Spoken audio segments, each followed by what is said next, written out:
द्वैत गदाधर शिवासादि श्री गौर भक्त वृंद। हरे कृष्ण कृष्ण कृष्ण हरे हरे, हरे राम राम राम हरे हरे। मुखम करोति वाचालं पंगुलं हयतगिरिं यत्कृपातमहं वन्दे परमानंद माधव श्री गुरुजन चरणं श्री चैतन्य।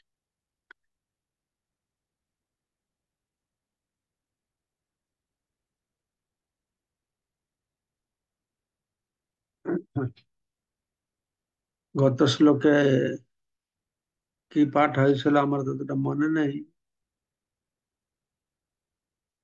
তো আজকে আমরা এনে শ্লোক নম্বর 87 থেকে পাঠ করব। 87 चैतन्य चरितमृत आदि लीला हरे कृष्ण महाराज पंचम प्रणाम। परिच्छेद। महाराज हाँ 140 140 পর্যন্ত হয়েছিল মহারাজ। 140 হয়ে গেছে। হ্যাঁ আচ্ছা আমি 140 দ্বিতীয় দিন দেইনি তো। হ্যাঁ হ্যাঁ 46 হয়ে গেছে। 39 क्वचित क्रीड़ा परिश्रांतम এটা হয়েছিল। 140 হবে আজকে। 140 পর্যন্ত হয়েছে মহারাজ। 141 হবে। তো আমার পাঠ করেছিলাম এই মায়াকে, এবং তিনি কোথা থেকে এসেছেন, তিনি কি দৈবী মানুষী না আসুরি, তিনি নিশ্চয়ই আমার প্রভু শ্রীকৃষ্ণের মায়া শক্তি, কেননা তিনি ছাড়া আর কে আমাকে বিমোহিত করতে পারে। এটা বলরাম বলছিলেন যখন গোবৎসা এবং গোপবালকদের চুরি করে ব্রহ্মা নিয়ে গেছিল তখন। 141 নম্বরে বলা আছে, যশাঙ্ঘ্রি পঙ্কজ রজো অখিল লোক পালহি কালহি অখিল লোক পালহি মৌলি उत्तमयि धृतम उपासित तीर्थ तीर्थम ब्रह्मा भव अहम अपि जस्य कला कलाया श्री हेम চিরম অস্য নৃপাসনম কহ। এখানে ভাগবতের এই শ্লোকটি উদ্ধৃত করা হয়েছে। দশম স্কন্ধ শ্লোক নম্বর অধ্যায় নম্বর 68 শ্লোক নম্বর 37। কৌরবেরা শ্রীকৃষ্ণের নিন্দা করে বলদেবকে তাদের পক্ষভূত করার চেষ্টা করলে বলদেব তখন রুষ্ট হয় তাদের এই কথা বলেছিলেন। সমস্ত বিশ্ব ব্রহ্মাণ্ডের পালনকর্তা, সমস্ত তীর্থের তীর্থস্বরূপ, যার পদরজ তাদের মুকুট শোভিত মস্তকে ধারণ করেন, ব্রহ্মা শিব আমি বলদেব ও লক্ষ্মী আমরা কেউ অংশ কেউ অংশের অংশরূপে যার পদরজ চিরকাল মস্তকে ধারণ করি, তার কাছে সামান্য রাজসিংহাসনের কি মাহাত্ম্য। তো এখানে বলদেব সুস্পষ্ট বলছেন ভাগবতের শ্লোকের মাধ্যমে যে একলা ঈশ্বর কৃষ্ণ আর সব ভৃত্য। সেজন্য যে বলা হয়েছে এতে চাংশ কলা পুংস কৃষ্ণস্তু ভগবান স্বয়ং, সেই শ্লোককে আরো দৃঢ়তার সঙ্গে স্বয়ং বলদেব, যিনি ভগবানের প্রথম প্রকাশ, তিনি বলছেন আমরা কেউ অংশ কেউ অংশের অংশ। আমরা আগে শুনলাম বলদেব প্রকাশ, তো তা তিনিও বলছেন আমি অংশ ভগবান। ঠিক আছে, একলে ঈশ্বর কৃষ্ণ আর সব ভৃত্য, যারে যে ইচ্ছে না চায় সে ইচ্ছে করে ভৃত্য। একমাত্র কৃষ্ণ হচ্ছেন ঈশ্বর, আর সব তার সেবক। তিনি হচ্ছেন পরম ঈশ্বর। তিনি যেভাবে নির্দেশ দেন তারা সেইভাবেই নৃত্য করেন।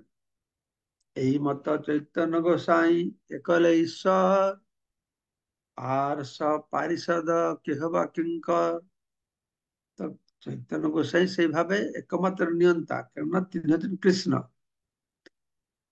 কৃষ্ণ তিনি ভক্তিভাব অঙ্গীকার করে গৌরাঙ্গ রূপে এসেছেন। অন্য সকলে তার পার্শ্বদ অথবা তার ভৃত্য। গুরুবর্গ নিত্যানন্দ অদ্বৈত আচার্য শ্রীবাস আদি আর যত লঘু সমাজ সবে পারিষদ সবে লীলার সহায় সবা লয়া নিজ কার্য সাধে গৌর রায়। তো গুরুবর্গ কারা? না নিত্যানন্দ প্রভু, অদ্বৈত প্রভু, অদ্বৈত আচার্য প্রভু আর শ্রীবাস ঠাকুর, অন্যান্য সমস্ত ভক্তবৃন্দ। হুম, আর না নিত্যানন্দ প্রভু, অদ্বৈত প্রভু হচ্ছেন গুরুবর্গ, শ্রীবাস ঠাকুর, দত্ত। তারপরে লঘু সম আর্য এবং অন্য সমস্ত ভক্তবৃন্দ আছে। কেউ লঘু তার কনিষ্ঠ, কেউ সম মানে সমকক্ষ, অথবা তার থেকে বড় যারা তার লীলায় সহায়তা করেছেন, তারা সকলেই তার পার্শ্বদ। এরা সবাই আছেন সবে পারিষদ সবে লীলার সহায়। তার গুরুবর্গ আছে, কেউ লঘু, কেউ সম, কেউ আর্য, সবাই হচ্ছে তার পার্শ্বদ, তার লীলায় সাহায্য করবার জন্য এসেছেন। সবালয়া নিজ কার্য সাধে গৌর রায়। তাদের নিয়ে শ্রী গৌরাঙ্গ মহাপ্রভু তার নিজের উদ্দেশ্য সাধন করেন। অদ্বৈত আচার্য নিত্যানন্দ দুই অঙ্গ, দুইজন লয়া প্রভু যত কিছু রঙ্গ। তা আমাদের অদ্বৈত আচার্য নিত্যানন্দ প্রভু এরা হচ্ছেন অঙ্গ, তার প্রধান পার্শ্বদ। দুই অঙ্গ, দুইজন লয়া প্রভু যত কিছু রঙ্গ। তাদের দুইজনকে নিয়ে শ্রী চৈতন্য মহাপ্রভু বিভিন্ন ভাবে তা লীলা বিলাস করেছেন। যজ্ঞ সংকৃত বলা হয়েছে না, কৃষ্ণ বর্ণ তুষা কৃষ্ণ অঙ্গ উপাঙ্গ পার্শ্বদ। তো অঙ্গ, অঙ্গ হচ্ছেন অদ্বৈতাচার্য নিত্যানন্দ প্রভু। অদ্বৈতাচার্য গোসাই সাক্ষাৎ ঈশ্বর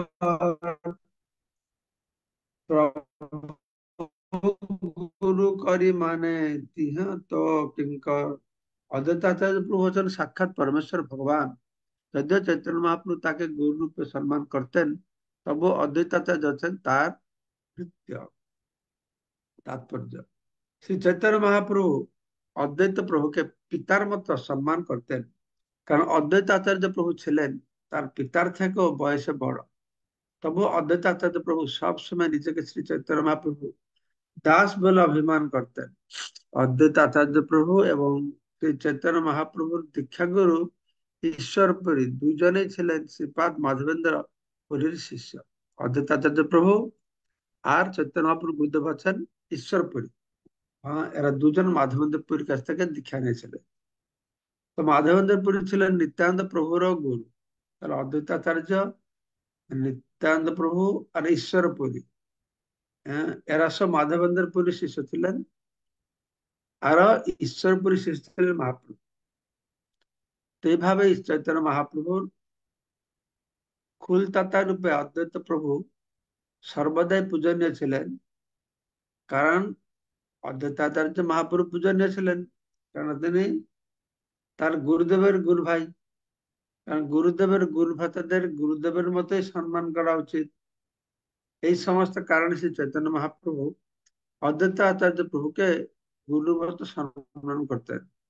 কিন্তু অদ্বৈত আচার্য প্রভু সর্বদাই নিজেকে শ্রী চৈতন্য মহাপ্রভুর নগণ্য দাস রূপে মন করতেন। আচার্য গোসাইয়ের তত্ত্ব না যায় কথন, কৃষ্ণ অবতারি যেহ তারি লভুব। অদ্বৈত আচার্যের প্রভুর যে তত্ত্ব ভাষায় বর্ণনা করা যাবে না। তিনি কৃষ্ণকে অবতরণ করিয়ে সমস্ত জগৎকে উদ্ধার করেছেন। কৃষ্ণ অবতারী জিহ তরিল তারিল ভুবন, সারা জগৎকে উদ্ধার করেছেন। নিত্যানন্দ স্বরূপ পূর্বে হইয়া লক্ষণ, লঘুব্রতা হইয়া করে রামের সেবন। নিত্যানন্দ প্রভু নিত্যানন্দ স্বরূপ পূর্বে লক্ষ্মণ রূপে অবতীর্ণ হয়েছিলেন এবং কনিষ্ঠ ভ্রাতা রূপে শ্রী রামচন্দ্রের সেবা করেছিলেন। নিত্যানন্দ প্রভু লক্ষণ রূপে অবতীর্ণ হয়েছিলেন, কনিষ্ঠ ভ্রাতা রামচন্দ্রের সেবা করেছিলেন। তাৎপর্য, শঙ্কর সম্প্রদায়ের সন্ন্যাসীদের মতো ব্রহ্মচারীদেরও বিভিন্ন নাম রয়েছে। ও, প্রত্যেক সন্ন্যাসীরই ব্রহ্মচারী সহকারী থাকে। সেই ব্রহ্মচারীদের 4 রকমের নাম রয়েছে: স্বরূপ, আনন্দ, প্রকাশ, চৈতন্য। শ্রী নিত্যানন্দ প্রভু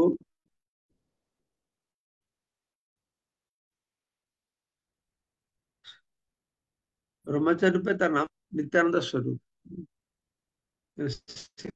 কৃষ্ণ চৈতন্য ছিল, কেন এই ব্রহ্মচারী 4 রকমের: একটা স্বরূপ, একটা আনন্দ, একটা প্রকাশ, আর একটা চৈতন্য। তো ইনি হলেন কি নিত্যানন্দ স্বরূপ। ব্রহ্মচারী রূপে তার নাম হল নিত্যানন্দ স্বরূপ। সেই সূত্রে বোঝা যায় যে তিনি নিশ্চয়ই তীর্থ অথবা আশ্রম উপাধিযুক্ত সন্ন্যাসীদের তত্ত্বাবধানে ছিলেন, কেননা স্বরূপ হচ্ছে এই ধরনের সন্ন্যাসীদের সেবক ব্রহ্মচারীদের পদ। যেরকম 4 প্রকারের ব্রহ্মচারীর নাম দেওয়া হলো, 10 প্রকারের সেরকম সন্ন্যাসী রয়েছে। তার মধ্যে গিরি আছে, কি তবে আশ্রম রয়েছে, তীর্থ রয়েছে, গিরি, বিভিন্ন রকমের রয়েছে। তো এই যে স্বরূপ নাম দেওয়া হয়, তাহলে তাদের গুরুদের কি রকম হবে? তাহলে যে তীর্থ বা আশ্রম উপাযুক্ত সন্ন্যাসী হতে হবে। রামের চরিত্র সব দুঃখের কারণ, স্বতন্ত্র লীলায় দুঃখ সহে না লক্ষণ। শ্রী রামচন্দ্রের কার্যকলাপ ছিল দুঃখময়, কিন্তু লক্ষণ সত্যপ্রভূত হয় এই দুঃখ স্বয়ং সহ্য করেছিলেন। স্বতন্ত্র লীলায় দুঃখ সহে না লক্ষ্মণ। নিষেধ করিতে না রে যাতে ছোট ভাই, মৌন ধরি রহে লক্ষ্মণ মনে দুঃখ পাই। এদিকে মর্যাদা পুরুষোত্তম রামচন্দ্র তার ছোট ভাই রূপে এসে তো ভাইকে কি জ্ঞান দেবে? হ্যাঁ, ছোট ভাই বলে তিনি রামচন্দ্রকে তার সংকল্প থেকে নিষেধ করতে পারেননি। নিষেধ করিতে না রে যাতে ছোট ভাই, রামের ছোট ভাই হচ্ছে লক্ষ্মণ। তো যখন বনবাসে রাম যাবে, তাকে যে আটকে রাখবে, করতে পারছে না, সেজন্য মনে দুঃখ পাচ্ছে। তো মনে দুঃখ পেলে তিনি কোনো প্রতিবাদ করেন, মুখ খুলে কথা বলতে পারছেন। খ্রিস্ট অবতারে জ্যেষ্ঠ পহিলা সভা সেবার কারণ, কৃষ্ণকে করাইল নানা সুখ আস্বাদন। শ্রীকৃষ্ণ যখন অবতীর্ণ হয়েছেন দ্বাপর যুগে, তখন তিনি অর্থাৎ বলরাম তার বড় বড় ভাই রূপে তাকে নানা রকম সুখ আস্বাদন করাবার জন্য প্রাণ ভরে তার সেবা করেছিলেন। কৃষ্ণ অবতারে জ্যেষ্ঠ হইলা সেবার কারণ, কৃষ্ণকে করাইল নানা সুখ আস্বাদন। রাম লক্ষ্মণ কৃষ্ণ রামের অংশ বিশেষ, অবতার কালে দুহে দুহান্তে প্রবেশ। শ্রী রাম ও শ্রী লক্ষ্মণ হচ্ছেন যথাক্রমে শ্রীকৃষ্ণ বলরামের অংশ বিশেষ। রামচন্দ্র হচ্ছেন কৃষ্ণ, কৃষ্ণ, লক্ষ্মণ হচ্ছেন বলরাম। কৃষ্ণের ও বলরামের অবতারে তারা দুজন তাদের দেহে প্রবিষ্ট হন। লঘু ভাগবত গ্রন্থে বিষ্ণু ধর্মোত্তরের উল্লেখ করে বিশ্লেষণ করা হয়েছে যে শ্রী রামচন্দ্র বাসুদেবের অবতার, লক্ষ্মণ শঙ্করসেন অবতার, ভরত প্রদ্যুম্নের অবতার, শত্রুঘ্ন অনিরুদ্ধের অবতার। পদ্মপুরাণে বর্ণনা করা হয়েছে যে রামচন্দ্র হচ্ছেন নারায়ণ এবং লক্ষ্মণ ভরত শত্রুঘ্ন যথাক্রমে শঙ্খ চক্র গদা। স্কন্দ পুরাণে রাম গীতায় লক্ষণ ভরত শত্রুঘ্নকে শ্রী রামচন্দ্রের 3জন পরিচারক বলে বর্ণনা করা হয়েছে। এভাবে বিভিন্ন ভাবে বিভিন্ন জায়গায় বলা হচ্ছে। সেই অংশ লয়া জ্যেষ্ঠ কনিষ্ঠ অভিমান, অংশাংশী রূপে শাস্ত্রে করে ব্যাখ্যা। কৃষ্ণ ও বলরাম কনিষ্ঠ জ্যেষ্ঠ রূপে প্রকাশিত হয়। কৃষ্ণ হচ্ছেন কনিষ্ঠ, বলরাম হচ্ছেন জ্যেষ্ঠ। সেই অংশ লইয়া জ্যেষ্ঠ কনিষ্ঠ অভিমান, ঠিক আছে, অংশাংশী রূপে শাস্ত্র করে ব্যাখ্যা। কিন্তু শাস্ত্রে বর্ণনা করা হয়েছে যে তারা হচ্ছেন পরমেশ্বর ভগবান, তার প্রকাশ। কৃষ্ণ বলরাম কনিষ্ঠ জ্যেষ্ঠ রূপে প্রকাশিত হয়। কৃষ্ণ বলরাম কনিষ্ঠ আর জ্যেষ্ঠ। তো শাস্ত্রে যে বর্ণনা করা আছে যে তারা পরমেশ্বর ভগবান ও তার প্রকাশ। বলতে রাম আদি মৃত্যু কলা নিয়মেন তিষ্ঠা নানা অবতার অকরোৎ ভুবনেশ্বর কিন্তু কৃষ্ণ স্বয়ং সম্ভবেত परम पुमान जो गोविंद आदि पुरुषं तमहं भजामि। रामादि कला नियमे तिष्ठा। कला विभागे रामादि मूर्तिते भगवान जगते नाना अवतार प्रकाश करेছেন। বিভিন্ন অবতারে তিনি এসেছেন, বিভিন্ন রূপে এসেছেন, বিভিন্ন ভাবে এসেছেন। কিন্তু যে পরম পুরুষ স্বয়ং কৃষ্ণ প্রকট হন, সে আদি পুরুষ গোবিন্দকে আমি ভজনা করি। এই শ্লোকটি ব্রহ্মসংহিতা থেকে উদ্ধৃত করা হয়েছে।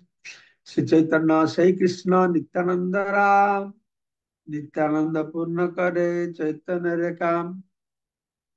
শ্রী চৈতন্য মহাপ্রভু হচ্ছেন অভিন্ন কৃষ্ণ এবং নিত্যানন্দ প্রভু হচ্ছেন রাম অর্থাৎ বলরাম।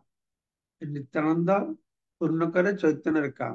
নিত্যানন্দ প্রভুর কাজ কি না, তিনি নিত্যানন্দ চৈতন্য মহাপ্রভুর সমস্ত ইচ্ছাকে তিনি পূর্ণ করেন। তো সেই জন্য সেটা নিত্যানন্দের সেবা। नित्यानंद महिमा सिंधु अनंत अपार एकक न फनि मात्र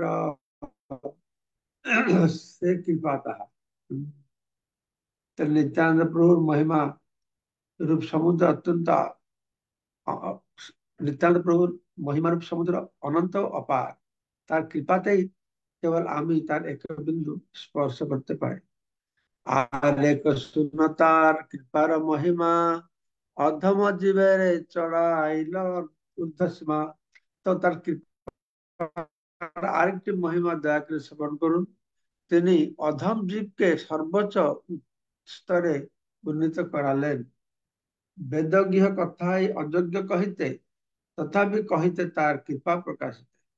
এইসব কথা বেদের গুপ্ত বস্তু সব থেকে বলা যায় না, তো তবুও আমি এটা বলবো। কেন বলবো না, তার কৃপা লাভ করা যার করবার জন্য। এই সমস্ত কথা প্রকাশ করা উচিত নয়, কেননা এগুলো হচ্ছে বেদের গুহ্যতম বিষয়। তবুও তিনি যে জীবকে কিভাবে কৃপা করে গিয়েছিলেন সেই কথা প্রকাশ করার জন্য আমাকে এই সমস্ত কথা বলতে হচ্ছে। উল্লাস উপরি লেখ তোমার প্রসাদ, নিত্যানন্দ প্রভু মরে ক্ষম অপরাধ। হে নিত্যানন্দ প্রভু, গভীর আনন্দে আত্মহারা হয়ে আমি তোমার কৃপার কথা লিখেছি। দয়া করে আমার অপরাধ তুমি ক্ষমা কর। অবধূত গোসাইর এক ভৃত্য প্রেমধাম, কেতন রাম দাস হয়ে তার নাম। শ্রী মীনকেতন রামদাস নামক শ্রী নিত্যানন্দ প্রভু একজন সেবক ছিলেন, যিনি ছিলেন ভগবত প্রেমের আধার স্বরূপ। হ্যাঁ, তিনি ছিলেন রামদাস, মীনকেতন রামদাস। আমার আলয় অহরাত্র সংকীর্তন, তাহাতে আইলা তিহ পায়ের নিমন্ত্রণ। তো আমার গৃহে দিবারাত্রি সংকীর্তন হচ্ছিল, তাই নিমিত্ত তাই নিমন্ত্রিত হয় তিনি সেখানে এসেছিলেন। মহাপ্রেমময় তিহ বসিলা অঙ্গে, সকল বৈষ্ণব তার বন্দিলা চরণে। তো মহাপ্রেম মগ্ন হয় তিনি আমার অঙ্গনে এসে বসলেন, সমস্ত বৈষ্ণব তার চরণ বন্দনা করলেন। নমস্কার করিতে কার উপরেতে চড়ে, প্রেমে কারে অংশী মার, প্রেমে কারে বংশী মারে কাহাকে চাপড়ে। তাকে প্রণাম করতে গেলে ভগবত প্রেমে আনন্দে তিনি কখনো কান্দে চললেন, কাউকে আবার তার বংশী দিয়ে আঘাত করলেন, অথবা কাউকে চাপড় মারলেন। নয়ন দেখিতে অশ্রু ভয়ে মনে যায়, সেই নেত্র অবিচ্ছিন্ন বহে অশ্রুধার। মীনকেতন রামদাসের নয়ন দর্শনে দর্শনের চক্ষু দিয়ে নির্গত হয়ে থাকে। কেননা মীনকেতন রামদাসের নয়ন যুগল দিয়ে প্রবল ধারায় প্রেমাশ্রু বর্ষিত হতো। এটা হচ্ছে মহাপ্রভু ভক্তের লক্ষণ।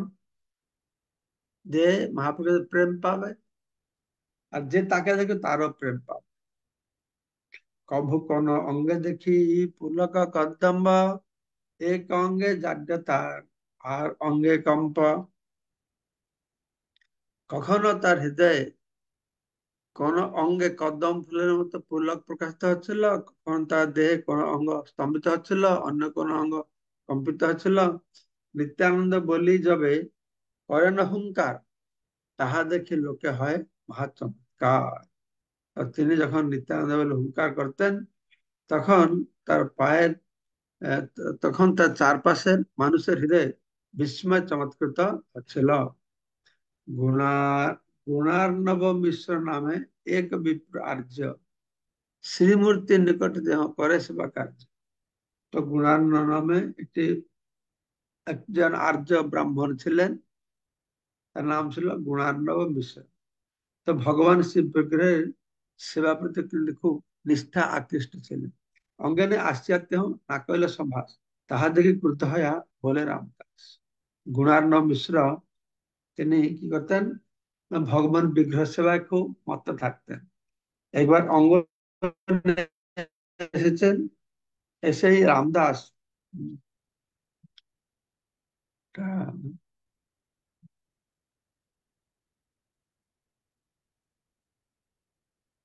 এই মিনকেতন নাম দাস অঙ্গনে আসিয়াতে না কইলে সম্ভব, তিনি এসেছেন। এই গুণার্ণব মিশ্র, হ্যাঁ, এসেছে।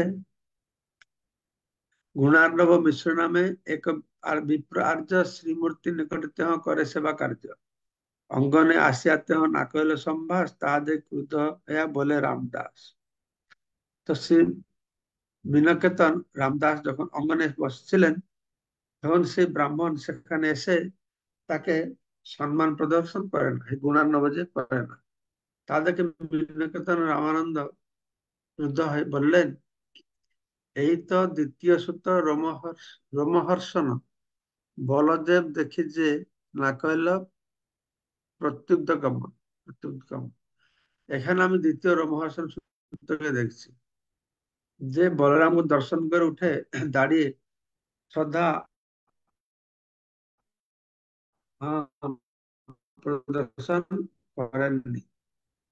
এ তো বলি নাচে গায়ে করে রোজ, এ তো বলি তিনি প্রাণভর নৃত্য কীর্তন করতে লাগলেন।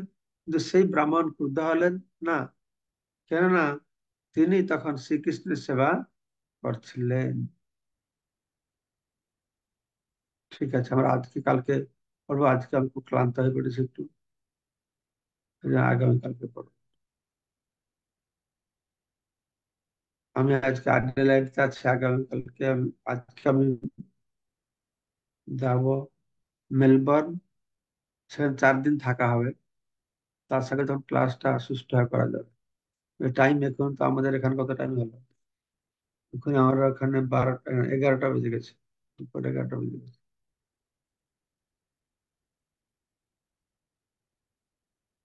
সঞ্জিত দাস কি বলছেন, সঞ্জিত প্রভু?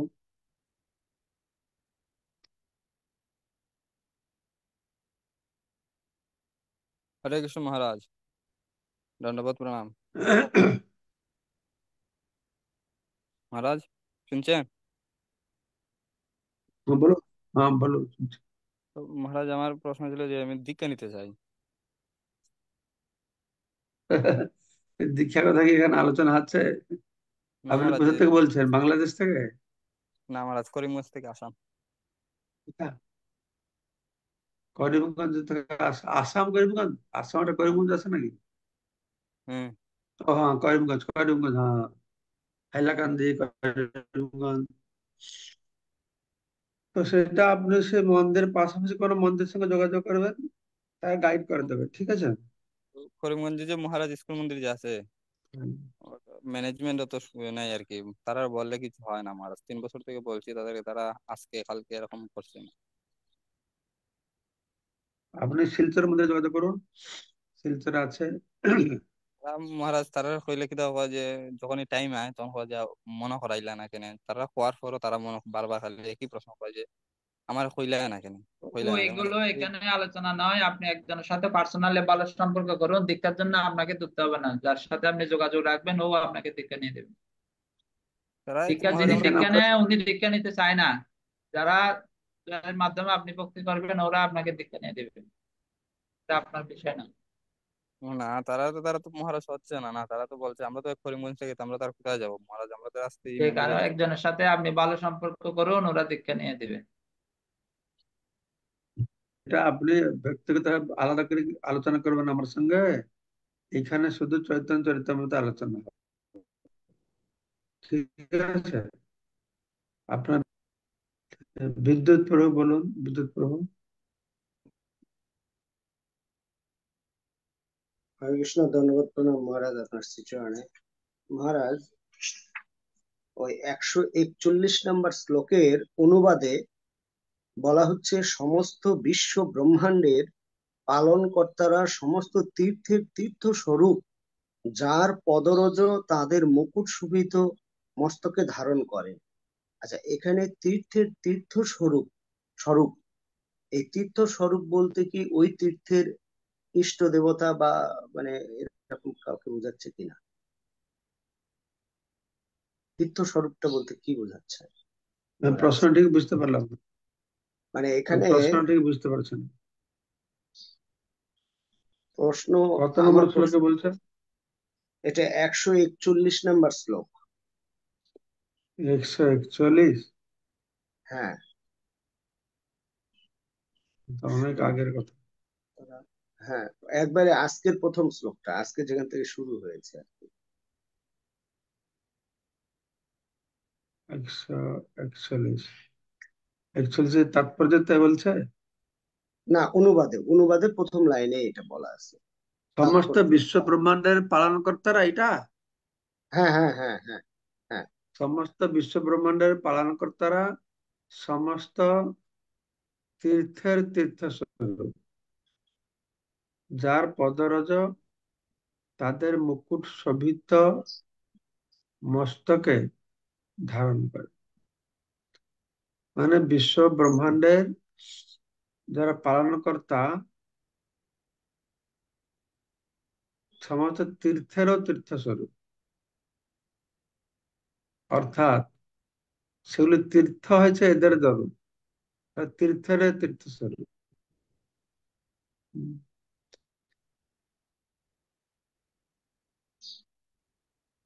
তারা যার পদরজ তাদের মুকুটে শোভিত মস্তকে ধারণ করে।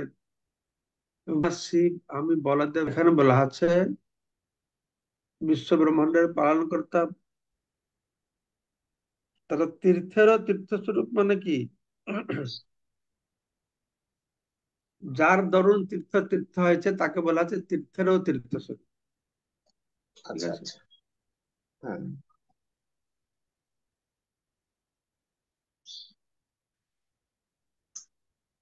ঠিক আছে মহারাজ। তারপরে বলো। হরে কৃষ্ণ, ধন্যবাদ, প্রণাম মহারাজ আপনার শ্রীচরণে। তীর্থের তীর্থ Next যার পদরজ বলো। তাদের মুকুটে শোভিত, মুকুট শোভিত মস্তকে মঙ্গলময় প্রভু ধারণ। বলবেন কিছু? হরে কৃষ্ণ মহারাজ, প্রণাম দণ্ডবত। এই মহারাজ, অংশের এই যা এখানে 164 নম্বর শ্লোকে নমস্কার করিতে কারো উপরেতে চড়ে, প্রেমে কারে বংশী মারে কাহাকে চাপড়ে। এখানে তো নিত্যানন্দ প্রভুর কথা বলা হচ্ছে। এখানে প্রেমে কারে বংশী মারে, মানে মানে বংশী দিয়ে তিনি মারছেন, বাঁশি দিয়ে মারছেন। এটা মহারাজ কেমন হলো মহারাজ, বুঝলাম না।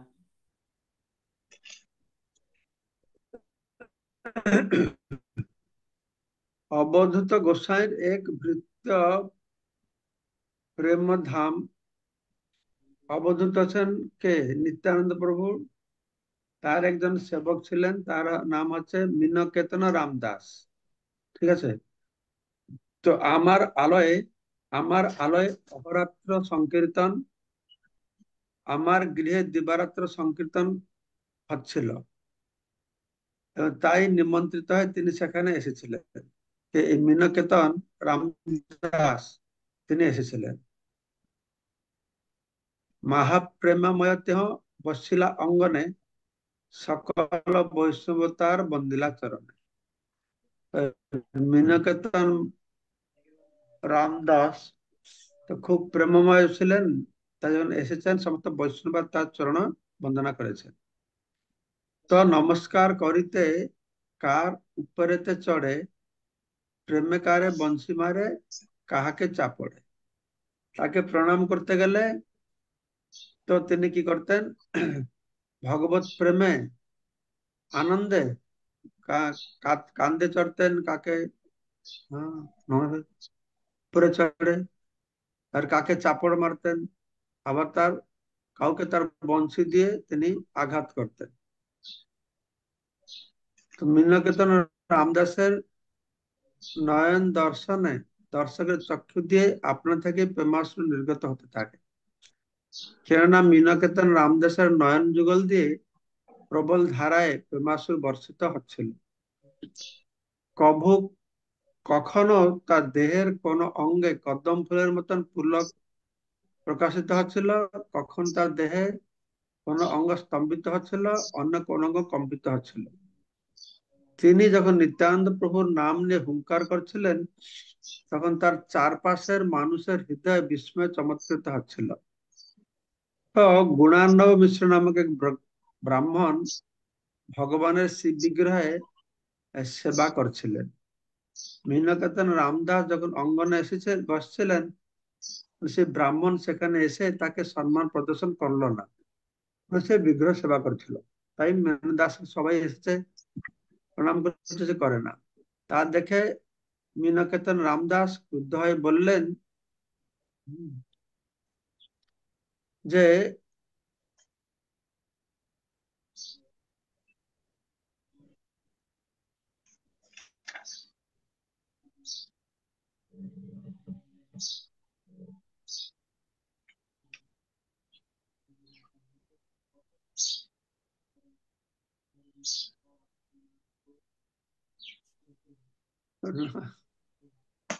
আমাকে একটু পড়তে হবে। শ্রী চৈতন্য শ্রী কৃষ্ণ নিত্যানন্দ রাম নিত্যানন্দ পূর্ণ করে চৈতন্যের কাম, নিত্যানন্দ মহিমা সিন্ধু অনন্ত অপার, এক কণা স্পর্শী মাত্র সে কৃপা তাহা।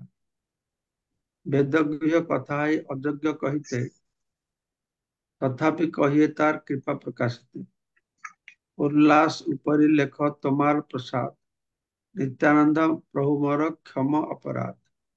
হে নিত্যানন্দ প্রভু, গভীর আনন্দ আত্মহারা হয় আমি তোমার কৃপার কথা লিখছি, দয়া করে আমার অপরাধ তুমি ক্ষমা করো। এটা কৃষ্ণদাস কবিরাজ গোস্বামী বলছে না, যে অবধূত গোস্বামীর এক বৃত্ত প্রেম ধাম মিনকেতন রামদাস হয় তার নাম। এটা তো কৃষ্ণদাস কবিরাজ গোস্বামী বলছেন, তাই না? হ্যাঁ হ্যাঁ মহারাজ। হ্যাঁ মহারাজ, এটা গ্রন্থকারই বলছেন। হ্যাঁ, যে অবধূত গোস্বামীর নিত্যানন্দ প্রভুর একজন ভক্ত ছিলেন, তার নাম হচ্ছে মিনকেতন রামদাস, তাই তো? তো তিনি এসেছেন কৃষ্ণদাস কবিরাজ গোস্বামীর বাড়িতে, ঠিক আছে, নিমন্ত্রণ পেয়ে। তো তিনি যখন এসেছেন, মহাপ্রেমময় তিহ বসিলা অঙ্গনে সকল বৈষ্ণবতার বন্দিলা চরণে। তো এই রামদাস মিনকেতন রামদাসের সব বন্দনা করছে। হ্যাঁ, তো নমস্কার করিতে কার উপরেতে চড়ে, প্রেমে কারে বংশী মারে কাহাকে চাপড়ে। কাউকে আবার তার বংশী দিয়ে আঘাত করছে। তা আপনার কি প্রশ্ন ছিল বংশী নিয়ে? হ্যাঁ, এখানে তো নিত্যানন্দ প্রভুর কথা বলা হচ্ছে। তো তাকে নিত্যানন্দ যখন প্রভুর কথা বলা আছে? হ্যাঁ, এখানে তো তাই বলা হচ্ছে যে যে হে নিত্যানন্দ প্রভু, গভীর আনন্দে আত্মহারা হয়ে আমি তোমার কৃপার কথা লিখছি, দয়া করে আমার অপরাধ তুমি ক্ষমা করো। দিয়ে যখন এই হুম। গ্রন্থকারের গৃহে উম, এই মিনকেতন রামদাস সহ আরো ভক্তরা রয়েছেন এবং তাকে নমস্কার করছেন, তখন নিত্যানন্দ প্রভু তার উপরে অবধূত গোস্বামী অবধূত গোস্বামীর এক ভৃত্য প্রেমধাম মীনকীর্তন রামদাস নামক নিত্যানন্দ প্রভুর একজন সেবক ছিলেন, যিনি ছিলেন ভগবত প্রেমের আধার স্বরূপ, তাই না? তো আমার আলয়ে অহরাত্র সংকীর্তন, মানে কৃষ্ণদাস কবিরাজ গোস্বামী আমার বাড়িতে অহরাত্র সংকীর্তন হচ্ছিল, তাই না? তাহাতে আইলা তিহ পাইয়া নিমন্ত্রণ। তো কে আসলো? মীনকেতন রামদাস আসলো এখানে বলা আছে, না নিত্যানন্দ প্রভু আসলো বলা আছে? এখানে তো মহারাজ, অপরাধ ক্ষমা করবেন, এখানে এই পর্যন্ত তো মনে হচ্ছে মীনকীর্তন রামদাসী আসলেন কৃষ্ণদাস হ্যাঁ, কবিরাজ গোস্বামীর বাসায়। সেইটা তাই তো। ওই যে 171 শ্লোকের তাৎপর্যে একটু পড়লে ওই রকমই বোঝা যাচ্ছে। এই শ্লোক হুম অনুযায়ী তো তাই মনে হচ্ছে। হুম মীনকীর্তন রামদাসী গ্রন্থকারের বাসায় নিমন্ত্রিত হয়ে আসলেন। হুম আমার আলয়ে অহরাত্র সংকীর্তন তাহাতে আইলা তেহ। তেহ মানে কে? মীনকেতন রামদাস, হ্যাঁ, না? মীনকীর্তন রামদাস। যে নিত্যানন্দ প্রভুর তিনি একজন ভক্ত ছিলেন। হম। তার মহাপ্রেমময় তিহ বসিলা অঙ্গনে, সকল বৈষ্ণবতার বন্দিলা চরণে। তো চরণে। সবাই মীনকেতনের চরণ বন্দনা করছে, আর নমস্কার করতে কার উপরেতে চড়ে, প্রেমে কারে বংশী মারে কাহাকে চাপড়ে। তো এই মীনকেতন করেছেন কাহা, তাকে যে নমস্কার করতে গেলে ও উপরে চড়ে আছে, কাকে বাঁশি দিয়ে মারছে, কাকে চাপড় মারছে। তো যে নয়ন দেখিতে অশ্রু হয় মনে যা, মীনকেতন রামদাসের নয়ন দর্শনে দর্শকের চক্ষু দিয়ে আপনা থেকে প্রেমাশ্রু নির্গত হতে থাকে। কেননা মীনকেতন রামদাসের নয়ন যুগল দিয়ে প্রবল ধারায় প্রেমাশ্রু বর্ষিত হচ্ছিল, তাই না? হম। কভু কোন অঙ্গে দেখি পুলক কদম্ব, এক অঙ্গে জাড্য তার, আর অঙ্গে কম্প। তারা অষ্টসাত্ত্বিক বিকার, কদম ফুলের মতন প্রকাশিত হচ্ছিল, কখন স্তম্ভিত হচ্ছিল, কখন কম্পিত হচ্ছিল। আচ্ছা, নিত্যানন্দ বলি যাবে করে না হুঙ্কার, তাহা দেখি লোকের হয় চমৎকার। মানে এই মীনকেতন রামদাস তো নিত্যানন্দ বলে হুঙ্কার করতেন, তখন তার চারপাশে মানুষের খুব বিস্ময় হচ্ছিল। ঠিক তো? এ পর্যন্ত ঠিক আছে যা হ্যাঁ বলছি? হ্যাঁ মহারাজ। তারপরে হ্যাঁ কি হ্যাঁ হয়েছে না, গুণার্ণব মিশ্রণমে এক বিপ্র আর্য শ্রীমূর্তি নিকটতে করে সেবা কার্য। মানে সেই বাড়িতে হয়তো গুণার্ণব নামে একজন ব্রাহ্মণ বিগ্রহ সেবা করছিল, ঠিক আছে? হ্যাঁ। অঙ্গনে আসিয়া তিহ না কইল সম্ভাষক, তাহা দেখে ক্রুদ্ধ হইয়া বলে রামদাস। তো সবাই এসে প্রণাম করছিল রামদাসকে, মীনকেতন রামদাসকে। তো এই গুণার্ণব আসে না, তাই তার উপর রাগ করেছে। রাগে এই তো দ্বিতীয় সূত্র রোমহর্ষণ বলদেব দেখি যে না কইল প্রত্যুৎগম। তো এইখানে এই বলদেব কথা শুনে মনে হচ্ছে, এই দৃষ্টান্ত দিয়ে এটা মনে হচ্ছে যে নিত্যানন্দ প্রভু এসেছে, ও উঠে না, আসে প্রণাম করছে না। রোমহর্ষণ যেরকম বলদেব দেখে প্রণাম করে না, ঠিক আছে? তো এরকম বলছে উঠে, এত বলি নাচে গায়ে করে সন্তোষ, কৃষ্ণ কার্য করে বিপ্র না করিল রোষ।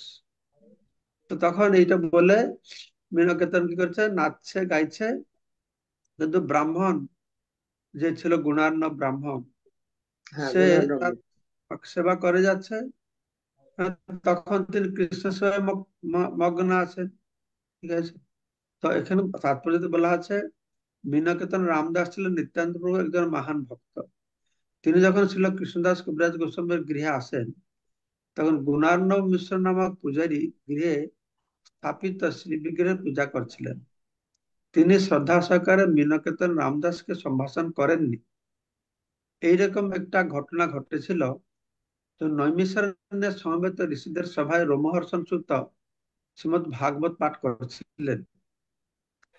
সেই সময় বলদেব সেই সভায় উপস্থিত হন, কিন্তু ব্যাসাসনে উপবিষ্ট রোমহর্ষণ সূত তার আসন থেকে উঠে বলদেবকে শ্রদ্ধা প্রদর্শন করেনি। গুণার্ণব মিশ্র ব্যবহারে প্রকাশ পাচ্ছিল যে তিনি নিত্যানন্দ প্রভুর প্রতি যথেষ্ট শ্রদ্ধাপরায়ণ ছিলেন না, এবং তা মীনকেতন রামদাস মোটেই পছন্দ করেননি।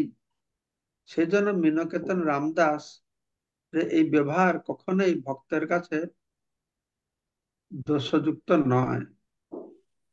তো হিরামে বলছেন যে মীনকেতনের কাছে প্রণাম করলো না, ওইটাকে চলে না ধরে প্রভুপাদ বলছেন যে মীনকেতন রামদাস পছন্দ করে না, কেন না গুণার্ণব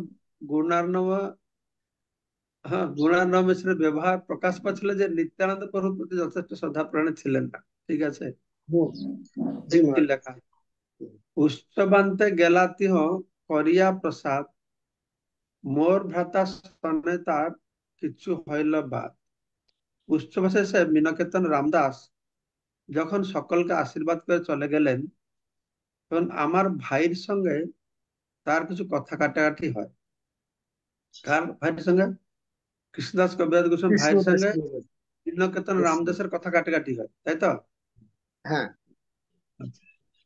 চৈতন্য প্রভুতে তার দৃঢ় বিশ্বাস, নিত্যানন্দ প্রতি তার বিশ্বাস আভাস।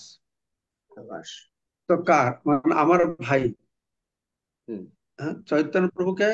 চৈতন্য প্রভুতে তার দৃঢ় বিশ্বাস, নিত্যানন্দ শ্রী চৈতন্য মহাপ্রভুর প্রতি আমার ভাইয়ের দৃঢ় বিশ্বাস ছিল, কিন্তু নিত্যানন্দ প্রভুর প্রতি তার তেমন বিশ্বাস ছিল না।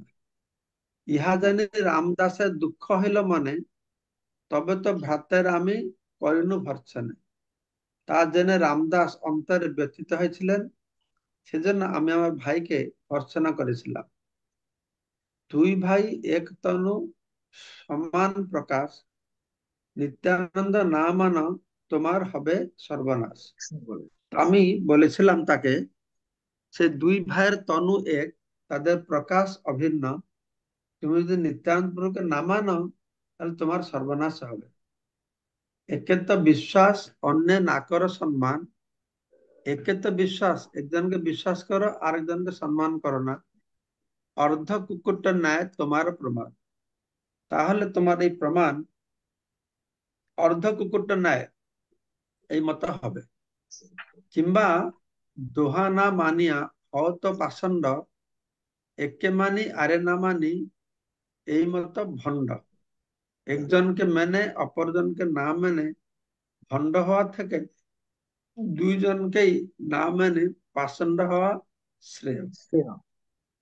দোহা না মানিয়া হত পাষণ্ড, একে মানি আর মানে না, এটা হচ্ছে তোমার ভণ্ডামি। ক্রুদ্ধ হইয়া বংশী ভাঙ্গি চলে রামদাস, তৎকালে আমার ভ্রাতার হইল সর্বনাশ। তো এই কথা শুনে রামদাস বাঁশিটাকে ভেঙে চলে গেছে, তাই তো? হ্যাঁ, তখন আমার ভাইয়ের সর্বনাশ হলো। এই তো কহিল তার সেবক প্রভাব, আর এক কহি তার দয়ার স্বভাব। তার সেবক মানে নিত্যানন্দ প্রভুর সেবক হচ্ছে কে? মীনকেতন মীনকেতন রামদাস। দাস। হ্যাঁ, তো মীনকেতন রামদাস আসলো, তাকে প্রণাম করলো, কাউকে থাপড় বললো। সে নিত্যানন্দ ভাবে হয়তো আবিষ্ট ছিল, মনে হতে পারে, নিত্যানন্দ নাম হুঙ্কার করছিল। তো সেখানে হয়তো উনি বুঝাতে চাইছেন যে নিত্যানন্দ প্রভুকে ও আসে প্রণাম করছে না, যে নিত্যানন্দ ভাবে ছিলেন নাকি, এই জন্য হতে পারে। যাই হোক, নিত্যানন্দ প্রভুকে বুঝাচ্ছে। তারপরে যখন কৃষ্ণদাস কবিরাজ গোস্বামী ভাইয়ের কাছে এসে কথা কাটাকাটি হয়েছে, তখন কৃষ্ণদাস কবিরাজ গোস্বামী তাকে ভাইকে বুঝে বলছেন, তুই মহাপ্রভুকে মানছেন, নিত্যানন্দ মানছে না, অর্ধ কুকুরটা নেয়। যখন বুঝাচ্ছিলেন, তো তখন ক্রুদ্ধ হয়ে বাঁশি ভেঙে চলে রামদাস। রামদাস বাঁশি ভেঙে চলে গেছে। ভাইকে ভর্ষিও মুই লয়া এই গুণ, সেই রাত্রে প্রভু মরে দিল দর্শন। ভাইকে ভর্ছিন্ন মুই লয়া এই গুণ, আমার ভাইকে আমি ভর্সনা করলাম, সেই গুণের প্রভাবে সেই রাত্রিরে নিত্যানন্দ প্রভু স্বপ্নে আমাকে দর্শন দিলেন। নৈহাটি নিকটে আমটপুর নামে গ্রাম, তাহা স্বপ্নে দেখা দেলা নিত্যানন্দ রাম। নৈহাটির কাছে ঝামরপুর গ্রামে স্বপ্নে নিত্যানন্দ প্রভু আমাকে দর্শন দিলেন। এখন ঝামরপুর গ্রামের কাছে রেল লাইন আছে, কেউ যদি সেখানে যেতে চান তাহলে তিনি কাটুয়া লাইনে ট্রেনে করে আহ, সালার নামক স্টেশন যেতে পারেন। সেই স্টেশন থেকে ঝামরপুর খুব একটা দূর নয়। দণ্ডবত হইয়া আমি পড়িনু পায়েতে, মানে স্বপ্নতে নিত্যানন্দ প্রভু এসেছেন। তখন কৃষ্ণদাস কবিরাজ গোস্বামী দণ্ডবত হয়ে তার পায়ে পড়েছেন। নিজ পাদ পদ্ম প্রভু দিলা মোর মাথে, অর্থাৎ নিত্যানন্দ প্রভু, কৃষ্ণদাস কবিরাজ গোস্বামী দেখছেন নিত্যানন্দ প্রভু তার চরণ কমল কৃষ্ণদাস কবিরাজ গোস্বামী মাথার উপরে স্থাপন করেছেন। আর উঠা উঠা বললি মরে বলে বারবার, আর উঠি তার রূপ দেখি হইল চমৎকার। আমাকে বারবার উঠতে বলেছেন, আমি উঠে তাকে সাক্ষাৎ দর্শন করে খুব চমৎকৃত হয়েছে। আর কিরকম দর্শন করেছেন? শ্যাম চিক্কন কান্তি, তার অঙ্গকান্তি মসৃণ শ্যামবর্ণ, প্রকাণ্ড শরীর, তার শরীর মল্লবীর মতো প্রকাণ্ড, সাক্ষাৎ কন্দর্প যাইছে মহামল্লব বীর তাকে দেখতে। সুবলিত হস্তপদ কমল নয়ন, পটবস্ত্র শিরে পটবস্ত্র পরিধান, সুবর্ণ কুণ্ডল কর্ণে স্বর্ণাঙ্গদ বালা, পায়েতে নুপুর বাজে কণ্ঠে পুষ্পমালা, চন্দন লেপিত অঙ্গ তিলক সুঠাম, মত্ত গজ যিনি মদ মন্থর পয়ান, কুটিচন্দ্র যিনি মুখ উজ্জ্বল বরণ, দাড়িম্ব বীজ সম দন্ত তাম্বুল চরণ, প্রেমে মত অঙ্গ ডাহিনে বামে দোলে, কৃষ্ণ কৃষ্ণ বলিয়া গম্ভীর বল বলে, রাঙ্গা যষ্টি হতে দোলে যেন মত্ত সিংহ, চারিপাশে বেড়িয়ে আছে চরণেতে ভৃঙ্গ, পারিষদ গণে দেখি সব গোপবেশে, কৃষ্ণ কৃষ্ণ কহে সবে সপ্রেমে আবেশে। এগুলো এগুলো সাক্ষাৎ দেখছে কৃষ্ণদাস কবিরাজ গোস্বামী। এইভাবে দেখছেন, কেউ সিংহা বাঁশি বাজায়, কেহ কেহ নাচে গায়, সেবক যোগায় তাম্বুল চামর ঢুলায়, নিত্যানন্দ স্বরূপের দেখিয়া বৈভব, কিবা রূপ গুণলীলা অলৌকিক সব, আনন্দে বিহল আমি কিছু নাহি জানি, তবে হাসি প্রভু মরে কহিলেন বাণী। তখন নিত্যানন্দ প্রভু তাকে বলছেন যে আরে আরে কৃষ্ণদাস, না কহরহ ভয়, বৃন্দাবনে যাহ তাহা সর্বলভ্য হয়। এইভাবে মহাপ্রভু নিত্যানন্দ প্রভুকে কৃষ্ণদাস কবিরাজ গোস্বামী নির্দেশ দিলেন, তুমি বৃন্দাবন যাও। তো বলি প্রেরিলা মরে হাতছানি দিয়া, অন্তর্ধান কইল প্রভু নিজ গণ লিয়ে। এটা বলে বৃন্দাবনে যাও, হাত নাড়িয়ে নির্দেশ দিয়ে তারপরে নিত্যানন্দ প্রভু অন্তর্হিত হয়ে গেছেন। আর মূর্ছিত হইয়া মুই পড়িনু ঘুমেতে, স্বপ্ন ভঙ্গ হইল দেখি হইয়াছে প্রভাত। যখন মূর্ছিত হয়ে পড়ে গেছি, তখন আমি মূর্ছিত হয়ে ঘুমিতে পড়ে গেলাম, আর আমার স্বপ্ন ভঙ্গ হলো, আমি চোখ খুলে দেখলাম সকাল হয়ে গেছে। তো এইভাবে কৃষ্ণদাস কবিরাজ গোস্বামী তিনি স্বপ্নতে দেখলেন, নিত্যানন্দ প্রভুর কাছ থেকে তিনি নির্দেশ প্রাপ্ত হলেন, মূর্ছিত হইয়া মুই পড়লাম। তো এই নিয়ে এটা আপনার এই জিনিসটা সুস্পষ্ট যে কেন হচ্ছে না, কেন রামদাস বললো যে নিত্যানন্দ আমাকে ওনাকে প্রণাম করেনি, রামদাসকে। তোমার অপরাধ হবে, তুমি বলরামকে যেরকম প্রণাম করলো না। তো আমি শুনেছি, কি বুদ্ধিতে বলা হলো আমি জানি না, এটা সেটা তো আমরা জানি, ব্যাসাসনে বসলে কেউ আসলে উঠে তাকে প্রণাম করতে নেই, কেন সে ব্যাসাসনে বসে আছে। কিন্তু সেই বুদ্ধিতে তো উনি উঠেনি, যে আমাদের রোমহর্ষণ রোমহর্ষণ ঋষি উঠেনি। কিন্তু যখন ভগবান এসেছেন তখন তো উঠা উচিত। ভগবান যখন আসবে তখন ব্যাসন করে প্রণাম করা উচিত, সে একটা কথা গেল। ধর বিগ্রহ যখন অর্চনা করছে, তিনি বিগ্রহ অর্চনায় মগ্ন ছিলেন বলা আছে, উঠে আসেনি। আবার এক বলা আছে বিগ্রহ যদি অর্চনা করে, কোন ভক্ত যদি আসে, তাহলে বিগ্রহ অর্চনা বন্ধ করে ভক্তকে সম্ভাষণ করাতে যেতে হবে, এটা আমি শুনেছি। হুম। তো এখনই উনি সুতা ভক্ত, উনাকে সম্ভাষণ করে না, তো সেই বুদ্ধিতে বলছেন কি উনি নিত্যানন্দ প্রভু আবিষ্ট হয়েছিলেন, বলছে কেন তুই প্রণাম করো না। এটা একটু গন্ডগোল হচ্ছে বুঝতে। লেখে রাখুন, পরে আমরা কাউকে দিয়ে সুস্পষ্ট করবো এই সেকশনটা। আচ্ছা, ঠিক আছে, হ্যাঁ মহারাজ। আপনারা আরো কিছু বুঝতে পারছেন এখান থেকে? মঙ্গলময় দাস প্রভুর প্রশ্নটা কি ছিল একটু বলুন তো। না ঠিকই আছে, একটু ভালো করে পড়ে নিই। হ্যাঁ, যদি সুস্পষ্ট না হয় তখন আগামীকাল আবার জিজ্ঞেস করবো মহারাজ। হুম, ভালো করে বুঝতে চেষ্টা করি, পড়ে নিই। ঠিক আছে, ঠিক মহারাজ আছে তাহলে। আজকে গদাধর পণ্ডিতের আবির্ভাব উৎসব। হ্যাঁ, আজকে গদাধর পণ্ডিতের আবির্ভাব উৎসব মহারাজ। আজকে মহারাজ জয় গদাধর পণ্ডিত কি জয়। হ্যাঁ, অনেক বৃষ্টি গদাধর হচ্ছে পণ্ডিত মহারাজ। ওখানে তাহলে কি কি উৎসব হবে কি করে? বুঝতে পারছি না। সব বৃষ্টিতে নাচো গাও আনন্দ করো আর কি। ভক্তরা তো বেশি হয় না না? হ্যাঁ হবে মহারাজ, 5,000 ভক্ত রান্না করা হচ্ছে। কি অসুবিধা তাহলে নেই। বৃষ্টিতে কি আসবে না, প্রসাদ বৃষ্টি ছেড়ে যাবে, আসে যাবে। আর আমাদের ভক্তরা অনেকে এসছে, ব্রহ্মচারীরা বিভিন্ন মন্দির আসতেছে থেকে এসছে সব থেকে, ভক্তরা। কিছু কিছু কিছু আসছে, আর কিছু আসতেছে রাস্তায়। সারুপ্রভু হুম, আসতেছে, নবদ্বীপ মহারাজ আসতেছে, অতুল কৃষ্ণ প্রভু আসছে। হুম, ঠিক আছে, গদাধর কৃপাতে বৃষ্টি ছেড়ে যাবে ঠিক আছে। একটু প্রার্থনা করুন মহারাজ। ওকে, জয় গদাধর পণ্ডিত কি উনি আবির্ভাব তিথি আজকে?